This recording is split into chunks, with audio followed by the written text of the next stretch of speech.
Hi, this is Joe Mazza, and the following, I don't know, say 30, 40 minutes or so, divided up into 4 separate videos, is going to be an introduction to not a new, but a newer social media tool called Voxer. Many educators, parents, school leaders have been using Voxer for the last several months. I got started about maybe 10 months ago. By my good friend Tom Whitford, who invited me into another chat that was happening.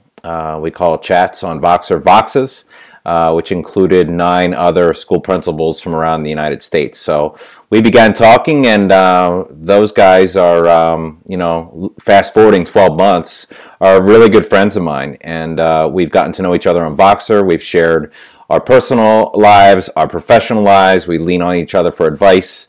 It's really been a nice complement to Twitter, which many of us met on several years back. So this is designed for the novice, someone that hasn't really used Voxer at all. So if you're just starting that journey, you're hearing about Voxer and you're not sure what it is, hopefully some of this content will be valuable to you.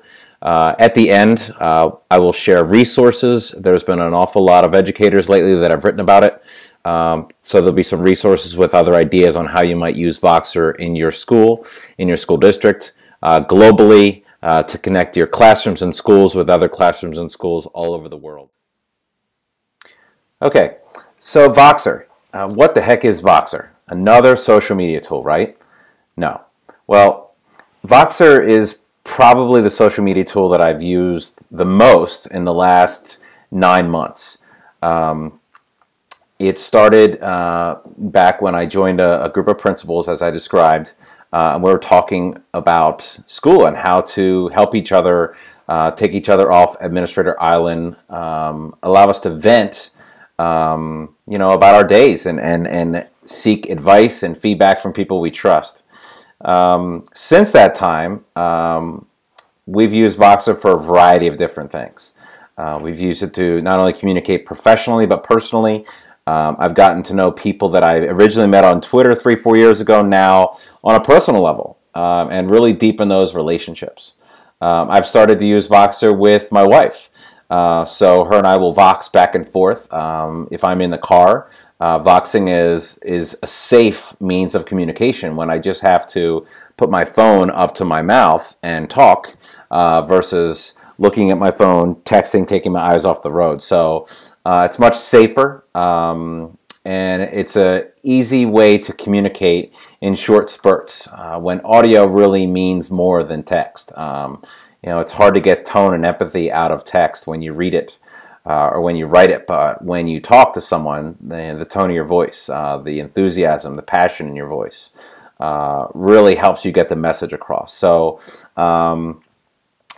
just like texting on a phone, you can also send pictures and you can send text.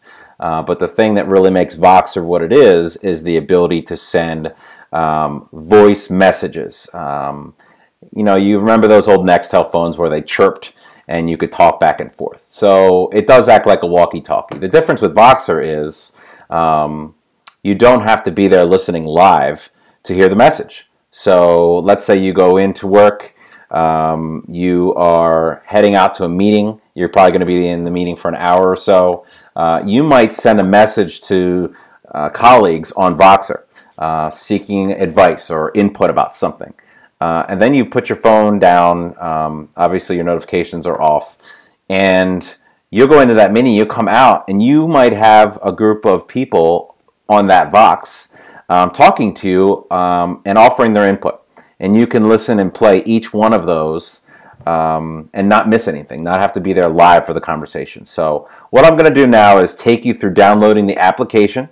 So you can download it. I have an iPhone, so I'll be using an iPhone. I think it's pretty similar on an Android.